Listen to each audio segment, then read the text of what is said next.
ഒരു അര കപ്പ് അവിലെടുത്ത് മിക്സിയുടെ ജാറിലേക്ക് ഇട്ട് കൊടുത്ത് കൂടെ തന്നെ ഒരു 2 ടീസ്പൂൺ പഞ്ചസാരയും ചേർത്ത് കൊടുക്കുക. അവലും പഞ്ചസാരയും നല്ല ഫൈനായിട്ട് തന്നെ പൊടിച്ചെടുക്കണം കേട്ടോ. ഇനി പുഴുങ്ങിയെടുത്ത 2 നേന്ത്രപ്പഴം അതിലേക്ക് നമ്മൾ പൊടിച്ചെടുത്തിട്ടുള്ള അവലും പഞ്ചസാരയും പിന്നെ ഇത് നമ്മൾ മിക്സിയുടെ ജാറിലേക്ക് തന്നെ ഇട്ട് കൊടുത്ത് നല്ലപോലെ ഫൈനായിട്ട് നിർത്തി കറക്കിയെടുക്കണം. എന്നിട്ട് ലേശം കയ്യിലേക്ക് നെയ്യ് തടവി കൊടുത്തിട്ട് അതൊന്ന് മിക്സിയുടെ ജാറിൽ നിന്ന് എടുത്തിട്ട് ഇതുപോലെ കൈവച്ച് ജസ്റ്റ് ഒന്ന് കുഴച്ചെടുക്കാം. ഇനി ഇതിനായിട്ടുള്ള ഫില്ലിങ്സ് തയ്യാറാക്കാനായിട്ട് 1 ടേബിൾ സ്പൂൺ നെയ്യിലേക്ക് 1/4 കപ്പ് തേങ്ങാ ചിരവിയതും മധുരത്തിന് ആവശ്യമായിട്ടുള്ള പഞ്ചസാരയും കുറച്ച് നട്ട്സും ഇട്ടിട്ട് നല്ലപോലെ അങ്ങോട്ട് വഴറ്റിയെടുക്കുക. പഞ്ചസാരയ്ക്ക് പകരം ശർക്കര വേണമെങ്കിൽ അതെടുക്കാം.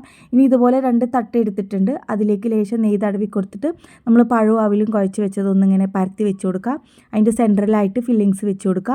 അതിൻ്റെ മുകളിൽ വേറെ ഒന്ന് പരത്തിയതും കൂടെ വെച്ചിട്ട് ഇതുപോലെ അങ്ങോട്ട് കവർ ചെയ്ത് കൊടുക്കുക. അതിനുശേഷം നമ്മളിത് നേരെ ഇഡലി പാത്രത്തിലേക്ക് വെച്ച് കൊടുത്തിട്ട് നല്ലപോലെ തന്നെ അങ്ങോട്ട് ആവി കയറ്റിയെടുക്കുക. ചൂടൊക്കെ ഒന്ന് ആറി വരുമ്പോൾ ഇതുപോലെ കട്ട് ചെയ്തിട്ട് കഴിക്കാൻ നല്ല സോഫ്റ്റാണ്, കഴിക്കാൻ അടിപൊളി ടേസ്റ്റ്.